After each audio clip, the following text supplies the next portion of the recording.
అదరగొట్టే కారం రంగు రుచి ఆచి కారం పొడి. ఎన్నికల సీజన్ అంటే పొలిటికల్ పార్టీలకు ఫండ్స్ బాగానే ముడుతుంటాయి. అయితే ఏపీలో పవర్లో ఉన్న టీడీపీ జనసేన కంటే వైసీపీ కలెక్షన్లు ఎక్కువగా ఉండటం హాట్ టాపిక్గా మారింది. ఇక తెలంగాణలో ప్రతిపక్ష బీఆర్ఎస్ సీన్ రివర్స్ అయింది.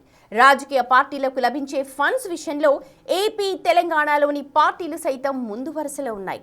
అయితే తెలంగాణతో పోలిస్తే ఏపీకి దక్కిన వాటా చాలా ఎక్కువ.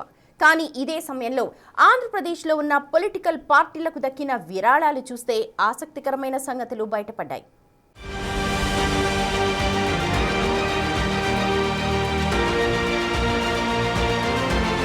ఏపీలోని అధికార కూటమిలో భాగమైన టీడీపీకి 83 కోట్లు డొనేషన్ల రూపంలో లభించగా జనసేనకు 25 కోట్లు ఫండ్ల రూపంలో వచ్చాయి. అయితే ఇక్కడ కీలకమైన విషయం ఏంటంటే 2023-24 ఆర్థిక సంవత్సరంలో అంటే టీడీపీ ప్రతిపక్షంలో ఉన్నప్పుడు వచ్చిన విరాళాలు 100 కోట్లు కాగా 2024-25 ఫినాన్షియల్ ఇయర్ అంటే టీడీపీ అధికారంలో ఉన్నప్పుడు లభించినవి కేవలం 83 కోట్లు మాత్రమే కావటం ఆసక్తికరంగా మారింది. ఇక జనసేనకు ఎలక్టోరల్ ట్రస్టుల నుంచి ఒక్క రూపాయి కూడా విరాళం కింద లభించలేదు. కానీ వ్యక్తిగతంగా మాత్రం పలువురు 25 కోట్ల రూపాయల మేర అందించారు.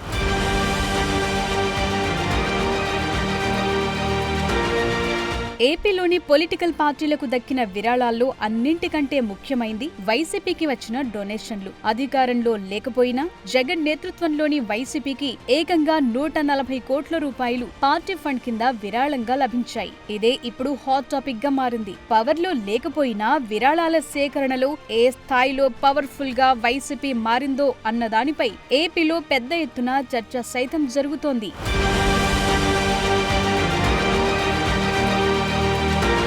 పార్టీల వారీగా టీడీపీకి వచ్చిన విరాళాలను ఓసారి పరిశీలిస్తే ప్రుడెంట్ ఎలక్టోరల్ ట్రస్ట్ ద్వారా టీడీపీకి 40 కోట్లు లభించాయి. నాట్కో ఫార్మా 7 కోట్ల రూపాయలు విరాళంగా ఇవ్వగా వర్సిటీ ఎడ్యుకేషన్ మేనేజ్మెంట్ 5 కోట్లను డొనేషన్ల రూపంలో ఇచ్చింది. తమిళనాడుకు చెందిన Christy fried gram industry, Bengaluru based గా నడిచే యునైటెడ్ టెలిలింక్స్, ప్రకాశం జిల్లా కేంద్రంగా కార్యకలాపాలు సాగించే ప్రియా ఆక్వా ఫార్మ్స్ తలో 2 కోట్లు ఫండ్స్ రూపంలో అందించాయి.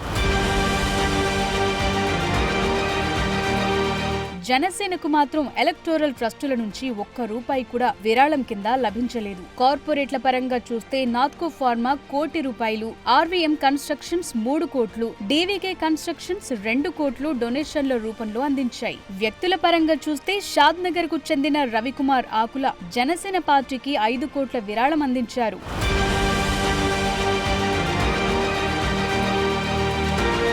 ఏపీలో అలా ఉంటే తెలంగాణలో బీఆర్ఎస్ పరిస్థితి మాత్రం రివర్స్ అయ్యింది. ఎలక్టోరల్ బాండ్స్ ఉన్నప్పుడు విరాళాల సేకరణలో మంచి దూకుడు చూపించిన గులాబీ పార్టీ ఆ తర్వాత వెనుకబడింది. పైగా రాష్ట్రంలో అధికారం కోల్పోవటంతో పరిస్థితి మరింత దిగజారిందన్న వాదన వినిపిస్తోంది. అందుకు తగ్గట్లుగానే బీఆర్ఎస్ కు కేవలం 15 కోట్ల రూపాయల మేర మాత్రమే డొనేషన్లు రావటం ఇందుకు నిదర్శనంగా నిలుస్తోంది. ఆంధ్రప్రదేశ్లో పార్టీలకు సంబంధించిన విరాళాల లెక్క తేలింది. 2024-25 ఆర్థిక సంవత్సరంలో తెలుగుదేశం పార్టీకి 83 కోట్ల విరాళాలందాయి. పార్టీ ప్రధాన కార్యదర్శి బక్కని నరసింహులు ఈ నివేదికను కేంద్ర ఎన్నికల సంఘానికి అందించారు. ప్రజా ప్రాతినిధ్య చట్టంలోని సెక్షన్ 29(c)(3) ప్రకారం రాజకీయ పార్టీలు 20,000కు మించిన విరాళాల వివరాలను తప్పనిసరిగా తెలియచేయాలి. ఈ నిబంధనల ప్రకారమే టీడీపీ తన ఆర్థిక నివేదికను సమర్పించింది. ఈ నివేదికను కేంద్ర ఎన్నికల సంఘం విడుదల చేసింది. మొత్తం 267 మంది దాతల నుంచి ఈ విరాళాలొచ్చాయి. ఆసక్తికరంగా గత 2023-24 ఆర్థిక సంవత్సరంలో టీడీపీకి వచ్చిన విరాళాలతో పోలిస్తే 2024-25లో విరాళాల మొత్తం తగ్గింది. ఈ తగ్గుదల సుమారు 17.15 కోట్లుగా ఉంది. మొత్తం 267 మంది దాతలు పార్టీకి ఆర్థిక సహాయం అందించారు. ఈ విరాళాలన్నీ పార్టీ ఖజానాకు చేరాయి. జనసేన పార్టీకి 2024-25 ఆర్థిక సంవత్సరంలో 25.33 కోట్లకు పైగా విరాళాలు అందాయి. మొత్తం 175 మంది ఈ విరాళాలు ఇచ్చినట్లు పార్టీ కోశాధికారి ఏ వెంకటరత్నం కేంద్ర ఎన్నికల సంఘానికి నివేదిక సమర్పించారు. ఈ నివేదిక ప్రకారం జనసేన పార్టీకి వచ్చిన మొత్తం విరాళాల విలువ 25,33,16,513. వైసీపీకి మొత్తం 37 మంది దాతల నుంచి 140.03 కోట్ల విరాళాలొచ్చాయి. పలు కంపెనీల నుంచి ఈ విరాళాలొచ్చినట్లు తెలుస్తోంది.